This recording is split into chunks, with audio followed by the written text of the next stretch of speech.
దీనిలో ఒక మాట అన్నారు పవన్ కళ్యాణ్ గారు, 100% స్ట్రైక్ రేట్. ఏంటి 100% స్ట్రైక్ రేట్? నాకు అర్థం కాలేదు. మీరు ఒక్కళ్ళే వచ్చారు 100% స్ట్రైక్ రేట్ కి. 21 సీట్లు పోటీ చేశారు, 21 సీట్లు మీరు గెలిచారు. అందువల్ల మీరు 100% స్ట్రైక్ రేట్ అని అనుకుంటే ఎలాగా అంటున్నా? అది బలం కాదు నాయన. రెండు పార్టీల యొక్క మద్దతు నీకు వాపుగా కనపడి నీకు 21 వచ్చినాయి. అది రాష్ట్ర ప్రజల దురదృష్టం వల్ల వచ్చిందని నేను మనవి చేస్తున్నా. 21 సీట్లు గెలుచుకొని ఇది నాకు స్ట్రైక్ రేట్, అద్భుతం, అమోఘం అనేటువంటి మాట మాట్లాడుతున్నారు. శభాష్ అయ్యా. నేను మాట చెప్తాను. ఏమండి పవన్ కళ్యాణ్ గారు, కొన్నిదల పవన్ కళ్యాణ్ గారు, మీ డయాస్ మీద 21 మంది శాసనసభ్యులు ఉన్నారు, 2 పార్లమెంట్ సభ్యులు ఉన్నారు. అసలు మీ వాళ్ళు ఎవరు చెప్పండి నాకు.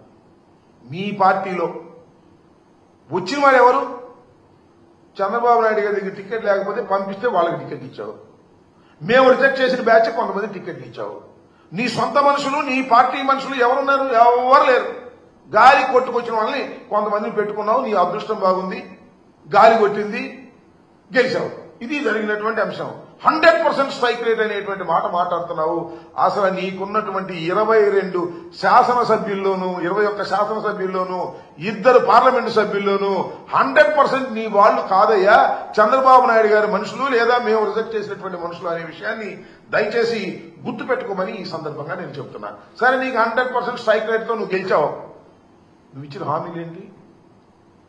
చంద్రబాబు నాయుడు గారు కూటమి ప్రభుత్వం కలిసి ఇచ్చినటువంటి హామీలు ఏమయ్యాయి అని అడుగుతా ఉన్నా. సూపర్ 6 ఏమైంది? సూపర్ 7 ఏమైంది? 143 హామీలు ఇచ్చి ప్రజల్లోకి వెళ్లారు. అక్కడ కాదు 100% స్ట్రైక్ రేట్ నీకు ప్రజలు ఇచ్చారనుకుంటున్నావే, ఇక్కడ చేయమంటున్నా. 100% గా నీ హామీలను నెరవేర్చేటటువంటి దాఖలాలు ఎక్కడ కనపడటం లేదే. నేను నువ్వేదో చెప్తావంటే ఏదేదో చెప్పుకొచ్చాడండి. ఆయనకి ఉపసం ఉందంట, ఆయన ఆరోగ్యం జడగొట్టుకున్నాడంట రాజకీయాల్లోకి వచ్చి ఏం ఆరోగ్యం జడగొట్టుకున్నా నాకు అర్థం కాలా. ఎట్లా జరుపుకుంటే రాజకీయాలు ఆయన బ్రహ్మాండంగా ఉంటే ఆయన రాజకీయ పార్టీని మెయింటైన్ చేశారు. ఒక సినిమా సమాజంలో ఉన్నాడు, ఒక మంచి సమాజంలో బ్రతుకుతున్నాడు, ధనం కూడా విపరీతంగా ఉన్నది ఆయనకి. ఆరోగ్యం జడగొట్టుకున్నాడ నాకు అర్థం కదా. అంటే తుపాకీ పట్టుకుని ఏమన్నా అడవికి వెళ్ళాడా? ఏమన్నా పోరాటాలు చేశాడా? నేను ఆరోగ్యం జడగొట్టుకున్నాను, రాజకీయాల వల్ల ఈ 11 సంవత్సరాల పాటు రాజకీయాలు లాగటం అంటే సామాన్యమైందా, ఎంత కష్టమైంది అని ఆయనే చెప్పుకునేటటువంటి పరిస్థితి వాళ్ళ కనిపిస్తా ఉంది. అంతేకాదు నాకు చాలా విచిత్రం వేసింది ఏంటంటే, ఎవరు హిందీ పత్రిక, ఇంగ్లీష్ పత్రిక ఈయన గురించి రాశారంట మ్యాగజైన్ లో. లెఫ్ట్ ప్రారంభమయ్యాడు, రైట్కి వెళ్ళాడు, మళ్ళీ సెంటర్కి వచ్చాడు. ఏంది ఇదేమిటి అంటే అక్కడే తిరుగుతున్నాడు. నేనంతా పిఠాపురంలో సభ పెట్టి ఆ దగ్గరే తిరుగుతా ఉన్నాడు. నన్ను ఇట్లా అన్నారు, నేను అసలు లెఫ్ట్ నుంచి రైట్కి ఎందుకు వచ్చాను, రైట్ నుంచి సెంటర్కి ఎందుకు వచ్చాను, చెగువీరా అని ఫోటోలు వేసుకున్న మాట నిజమేను. చెగువీరా డాక్టర్ కాబట్టి సమాజానికి సేవ చేస్తున్నాడు కాబట్టి ఆయన పంపేసుకున్నాడు, కానీ ఆయన సిద్ధాంతాలకు నాకు పని ఏంటి అంటున్నాడు. ఇది కాదు, ఇంకో గొప్ప విషయం చెబుతా మీకు. వాళ్ళ ఇంట్లో రామనామ స్మరణ వినపడుతుందంట ఇప్పుడు కూడా. అంతకుముందు ఏమన్నాడు గుర్తుందా మీకు? ఆయన మర్చిపోతాడు, అది వేరే అంశం. మా నాన్నగారు హేతువాది, దీపారాధనలో సీనియర్ అంటుకున్నాడు అన్నాడు.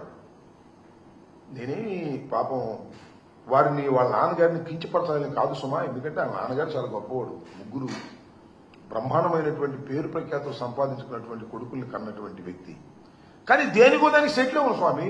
మీ నాన్నగారు హేతువాదా లేక రామనామస్మరణ చేసే వ్యక్తి ఏదో సెటిల్ అవ్వకోకుండా ఆయన్ని కించపరిచేటటువంటి కార్యక్రమాలు ఎందుకు చేస్తున్నారో నాకు అర్థం కావడంలా.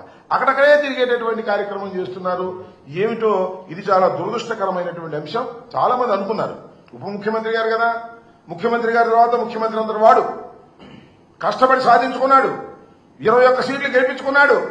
తన పార్టీ వాళ్ళు కాపోయినా ఆ పార్టీ వాడిని పట్టుకుని ఉప ముఖ్యమంత్రిగా ఉండి మరి ఇచ్చిన హామీల పట్ల నీ జయకేతంలో ఏమైనా మాట్లాడేవా?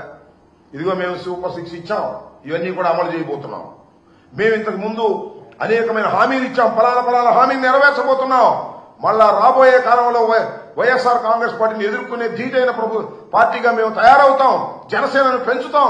అదేం లేదు. జనసేనను పెంచుతామంటే పవన్ కళ్యాణ్ మన చంద్రబాబు నాయుడు గారు ట్యాప్ కట్టేస్తాడు. అందువల్ల ఆ మాట అనేటటువంటి ధైర్యం లేకుండా మాట్లాడేటటువంటి ప్రయత్నం ఇవాళ చేస్తున్నారు.